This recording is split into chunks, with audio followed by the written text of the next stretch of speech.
Bienvenue dans Fresh, l'émission de décodeurs qui décrypte les tendances déco.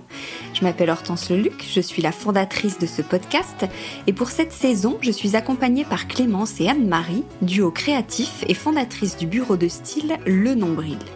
On les retrouvera donc chaque mois, l'une ou l'autre, pour qu'elles nous donnent leur version d'une tendance déco du moment. Allez, c'est parti. Bonjour Clémence. Bonjour Hortense. Je suis très contente de commencer une nouvelle saison de Fresh avec toi. Aujourd'hui en plus c'est toi, mais peut-être que ce sera Anne-Marie une prochaine fois, parce que vous êtes un duo. Peut-être que tu peux présenter en quelques mots le Nombril ? Bien sûr. Alors avec Anne-Marie, on s'est rencontrés dans une grosse agence parisienne, Péclers, pour ne pas la citer. On a eu envie de créer notre propre agence en 2003, avec une volonté d'être plus proche de nos clients. On peut se définir un peu comme des créatifs touche-à-tout, c'est-à-dire qu'on accompagne les entreprises en termes de tendances, de produits, de couleurs. On gère aussi des projets de A à Z en tant que directrice artistique et jusqu'à la finalité de la collection et le lancement du produit. Oui, donc vous êtes tout le temps en train de repérer ces tendances. Comment vous travaillez ? C'est une question qu'on me pose souvent. Repérer les tendances, c'est une gymnastique qui s'acquiert pendant des années. D'ailleurs, il n'existe pas d'école pour la tendance. Il va y avoir des écoles de marketing, de stylisme, de graphisme, etc. Mais la tendance, c'est vraiment une question de sensibilité. C'est observer tout ce qui nous entoure 24 heures sur 24, absolument tout le temps, et l'analyser. Ça peut partir de manière super évidente d'une expo, d'un shopping, de lire des magazines ou voir des articles sur le net.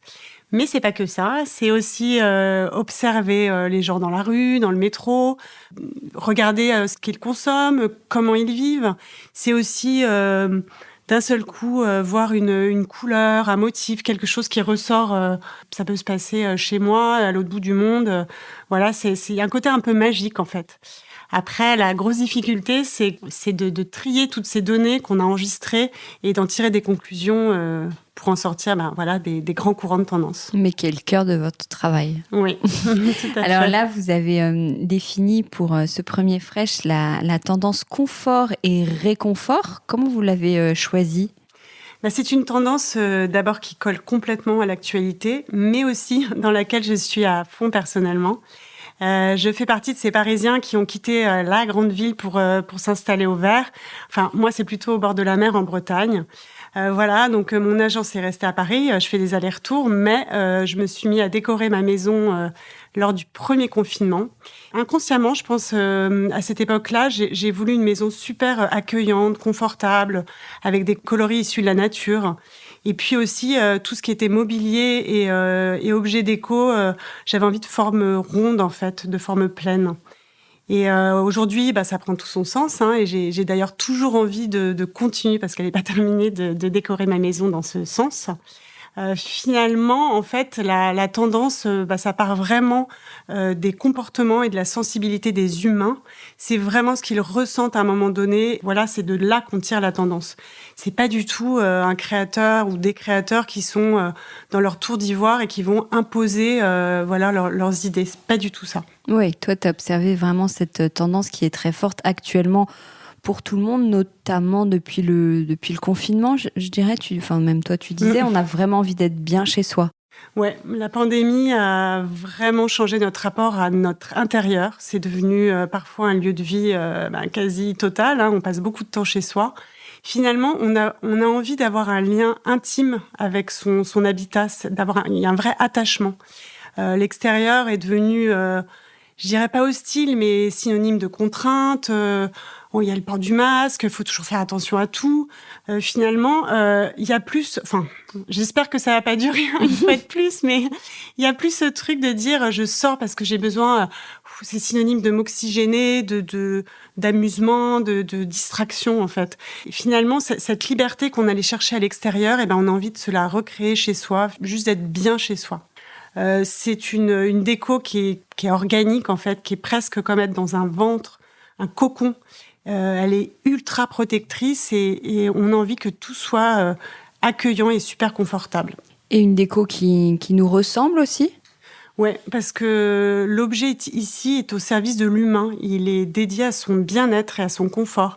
Le confort est vraiment au centre de tout. Et c'est pas qu'un confort visuel, c'est pas juste les formes, ce qui paraît évident, mais aussi c'est un confort qui est sensoriel, c'est-à-dire au niveau des matières, du toucher, qui est aussi sonore. On a envie d'être dans des atmosphères feutrées. C'est vraiment tout le contraire d'une déco d'apparat qui est juste faite pour être montrée et uniquement ornementale, qui est fragile et qu'on ose à peine toucher. C'est plutôt une déco qu'on a envie de vivre, qui est ultra sensorielle. D'ailleurs, on a constaté que la mode s'empare aussi beaucoup de cette tendance, avec des collections très loungewear, des volumes oversized, ronds, beaucoup de matelassés. Des tricots aussi, des gros pulls ultra confortables et aussi des sacs XXL qui sont pareil réconfortants. Tu crois que cette tendance du confort, elle a émergé un tout petit peu avant la crise? Ça peut venir d'autres choses aussi, non? Eh bien oui, ça vient des 70s qui sont toujours très présents dans la déco. Ça fait 2-3 saisons qu'on voit leur influence partout, hein, et c'est toujours fortement ancré. Les 70s, c'est ce vent d'impertinence, de liberté, de générosité aussi. Finalement, on avait envie de tourner le dos à la déco ennuyeuse, poussiéreuse et rigide de ses parents. On n'a plus envie de se tenir bien droit à table, ne pas parler, d'avoir toutes ces contraintes. Et on desserre les ceintures, on lâche du lest et un grand vent de liberté. En parlant de 70s, j'avais envie de te parler des maisons bulles qui collent complètement à l'air du temps et qui sont super inspirantes et aussi qui inspirent beaucoup les créateurs du moment. Notamment le Palais Bulle de Pierre Cardin, qui est, comme tu le sais, récemment disparu. Ce Palais Bulle, il a été imaginé par Antti Lovag, qui se définissait pas comme un architecte, mais comme un habitologue. Antti Lovag, ce qui l'intéressait, en fait, c'était l'homme, c'était vraiment l'espace humain, et finalement, c'était créer une enveloppe autour des besoins de l'homme. Alors, la maison bulle, pour te la décrire, c'est vraiment un enchevêtrement de formes sphériques, hérissées de milliers de hublots. Finalement, tout est courbe à l'intérieur de ces maisons. C'était aussi inspiré des habitats ancestraux, des grottes, des habitats troglodytes, toujours ce côté très organique. C'était aussi des lieux où finalement, comme tout était en souplesse pour Antti Lovag, c'était très propice à l'imagination et à la créativité. J'ai une petite citation à ce propos de lui que je trouve très intéressante. Alors, tout est rond, lisse et caressant pour faire circuler les corps, les idées et les sentiments. Donc pour toi, les 70s là, dont tu viens nous parler inspirent fortement en fait, cette tendance cosy? Ouais, tout à fait. En fait, toutes ces maisons d'archi dont je viens de parler sont reprises par les créateurs d'aujourd'hui. Voilà, c'est une sorte d'hommage aussi. J'ai vu passer beaucoup de comptes hyper inspirants sur Insta. Je pense notamment à Charlotte Taylor et à son studio Maison de Sable. En fait, ce sont des projets d'architecture, mais qui sont totalement en 3D, qui sont fake en fait. Alors c'est à s'y méprendre, hein, on s'arrête devant, on fait mais c'est quoi cette maison de dingue? Mais voilà, ce n'est pas réel.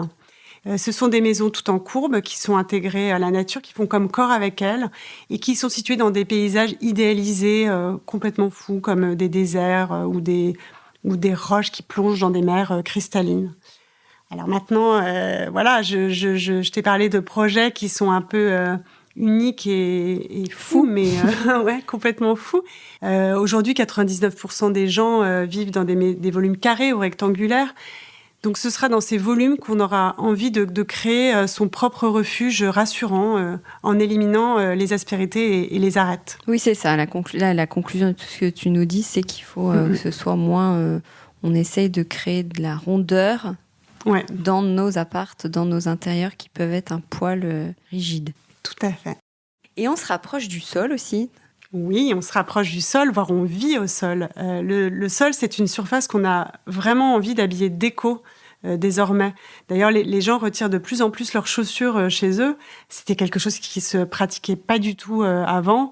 Perso, moi, je l'ai toujours fait, mais j'étais toujours hyper gênée, voire je le faisais pas de toute façon, de demander à mes invités de retirer leurs chaussures. Et aujourd'hui, force est de constater que les gens qui viennent chez moi me demandent spontanément s'ils retirent leurs chaussures ou pas. Donc il y a vraiment un vrai changement de comportement. C'est assez sensoriel, on a envie de sentir les matières, le bois, la laine sous ses pieds. Il y a un vrai engouement pour les tapis depuis plusieurs saisons, des tapis qui sont texturés, laineux, par exemple tous ces tapis en bouclettes de laine écrue. Et la moquette aussi. Et la moquette, tout à fait, le grand retour de la moquette super épaisse, de préférence écrue ou crème, qui sont pour l'instant plutôt... Enfin, la moquette est plutôt utilisée dans les pièces de nuit. Et pourquoi pas moi, j'aurais assez envie je crois au retour de la moquette sur les murs. Sur les murs? Ouais, sur les murs, comme dans les 70s. Là, il y a aussi toute cette recherche d'insonorisation des espaces. Alors après, ça peut être de la moquette, pour vraiment ce côté 70s, mais ça va être aussi le liège ou le bois, d'autres matériaux pour habiller les murs. Et côté mobilier, alors, ça se traduit comment ? Alors, côté mobilier, les formes sont pleines, généreuses. C'est tout le contraire d'une déco filaire, fragile. Je vais d'abord te parler des assises, parce que c'est vraiment ce qu'on voit partout en ce moment. Il y a beaucoup de designs iconiques qui font partie de cette tendance. Ces canapés, ces fauteuils, ils sont accueillants sur toutes les surfaces, sur la base, l'assise, les accoudoirs XXL. Ils n'ont pas de pieds, ils sont posés à même le sol. Et ça fait du bien parce qu'il y a un côté hyper décontracté. Les enfants peuvent sauter dessus sans que ça pose un problème. On a envie de passer sa vie sur son canapé, de chiller, de bosser, de bouquiner. Voilà, c'est plus du tout ce canapé design où on osait à peine... moi, je me souviens de réflexions de ma mère quand je m'asseyais sur l'accoudoir, genre ne t'assois pas. Ouais, ça se fait pas. Ça va s'affaisser, ne t'assois pas sur l'accoudoir. Et tu as des exemples de canapés? Après, les plus évidents sont le Togo de Michel Ducarroy ou le Pacha de Pierre Paulin. C'est super intéressant parce que le créateur de mode Jacques Mus vient de refaire tous ses bureaux dans le 8e à Paris et ça s'inscrit pile poil dans cette tendance. Notamment, il a mis en scène les iconiques Mississippi de Pierre Paulin, qui est une sorte de canapé fait de modules qu'on peut assembler un petit peu à l'infini et qui forme comme ça un grand serpentin. Ou alors le Camaleonda de Mario Bellini, un autre grand designer des 70s. Voilà. Donc je vous invite à aller voir ces nouveaux bureaux qui sont très très beaux. Mais là tu parles d'icônes, mais c'est une tendance qu'on voit arriver aussi dans des marques plus accessibles. Complètement. Alors complètement. Aujourd'hui, tous les éditeurs qui font du meuble, que ce soit La Redoute, MPM, vont avoir leurs propres assises complètement dans cette tendance. C'est pareil pour les tables basses qui se rapprochent du sol. Tu vas avoir pas mal de tables basses comme des galets, comme des sculptures lisses, toujours avec cet esprit ultra sensoriel. Il y a aussi une table que j'aime beaucoup qui s'appelle la table en bois de chez Aos avec un H. C'est deux sortes de U hyper allongées qui se rejoignent. Je trouve que c'est un très très bel objet. Alors pour les luminaires, j'ai envie de te parler des lampes cocon vintage des années 70 qu'on peut trouver un peu partout sur les sites de vintage. Seconde main. Alors ce qui est intéressant avec ces lampes, c'est qu'elles englobent complètement l'ampoule. Il n'y a pas du tout c'est vraiment des lumières indirectes et du coup qui sont super douces. Il y a aussi un objet que j'aime beaucoup de la marque From Brooklyn Scene, qui est la lampe Rolling Hills, qui est une sorte de... Ça représente des collines en céramique ou en grès sur lequel est posé un globe en opaline. Et je trouve que c'est une lampe super poétique qui a vraiment cette impression de rondeur et de douceur. Ça bouge aussi au niveau du carrelage pour les salles de bain et les cuisines. Finalement, les intersections sont en courbe. Charlotte Taylor, dont je te parlais auparavant, a travaillé comme ça sur un projet que j'ai trouvé super intéressant. Mais j'ai aussi vu ces mariages de carreaux chez Merci. En fait, ils ont une cuisine toute blanche comme ça où les arêtes sont en courbe. Finalement, cette tendance, elle s'opère absolument dans tous les domaines, notamment dans les appareils high-tech. J'avais envie de te parler d'une marque qui s'appelle Creafunk, avec un K. C'est une marque qui est engagée en plus, puisqu'elle a une ligne qui est faite en plastique recyclé. Et elle va travailler un peu tous ces objets de high-tech du quotidien, comme les écouteurs, les chargeurs de téléphone, et les petites enceintes, dans des designs très ergonomiques, très organiques, et avec des touchés sensoriels, gommeux, et en plus dans des gammes de couleurs hyper raffinées et issues de la nature. Ah oui, parce qu'en parlant de couleurs, quelle est la palette qui incarne le mieux cette tendance Alors clairement, on n'a pas envie d'être heurté au niveau des coloris, c'est-à-dire qu'on va plutôt être dans une ambiance de camailleux naturel. En gros, tu fais venir tous ces coloris issus de la nature, donc de l'extérieur, à l'intérieur de ta maison. Bon, le plus évident, et ça, on en voit partout, on ne peut pas passer à côté, c'est le tiercé blanc cassé, brun terre et chocolat. Le chocolat étant un peu plus récent d'un point de vue tendance. Bref, ce sont les neutres chauds. Il y a aussi l'importance de la tonalité des bois. Le bois est très, très présent dans la déco en général et dans cette tendance. Du plus clair, huilé blanchi, au plus rouge, comme le teck, ou au plus blond, comme le pin, pour évoluer et pour éviter ce côté aussi un peu qui peut paraître un petit peu ennuyeux, on va dire, parce qu'on a l'impression que tout est un peu pareil coloristiquement en ce moment, avec tous ces écrus et ces bruns qu'on voit partout. Finalement, on peut y ajouter des tons issus de la nature, mais qui sont tout aussi réconfortants et apaisants. Comme par exemple le vert épinard ou le vert kaki. Les verts aujourd'hui, on va dire, ont tendance à avoir un peu plus de jaune qu'auparavant. Ou alors le bleu de chauffe, qui est un bleu pigmentaire, minéral, avec un tout petit peu de jaune dedans aussi. Ou bien encore l'orange brûlé ou un caramel assez intense. C'est des tons plus colorés qui vont venir un peu réveiller toutes ces gammes de neutres. Et ce que je trouve intéressant, c'est que finalement, on peut avoir une base neutre, c'est-à-dire avoir tout ce qui est gros mobilier, les assises, les tables, etc., la cuisine, dans une base assez neutre. Et on peut s'amuser avec la couleur en peignant un mur ou un meuble ou avec la petite déco. Et puis, si on en a marre, dans 5 ans, rien ne nous empêche de les repeindre à moindre coût. On a envie d'une déco, que la déco soit pérenne dans sa majorité quand même. Ce sera ton mot de la fin ? Alors, mon mot de la fin, c'est que c'est une tendance dont s'inspirer, mais ce qui est super important, c'est qu'il faut se l'approprier, cette tendance, et se créer un intérieur qui soit bien à soi, hyper accueillant et confortable. Voilà. Surtout garder sa personnalité aussi. Merci beaucoup, Clémence. J'espère que cette première t'a plu. On se retrouve le mois prochain. Merci Hortense, j'ai été ravie de faire ce premier épisode avec toi. On a commencé à travailler sur le prochain épisode et vous allez voir, on va vous emmener dans un univers complètement différent. Super, j'ai hâte. Merci beaucoup Clémence, bye bye. Bye bye. Décodeur, c'est terminé pour aujourd'hui. Merci beaucoup d'avoir écouté cet épisode en entier.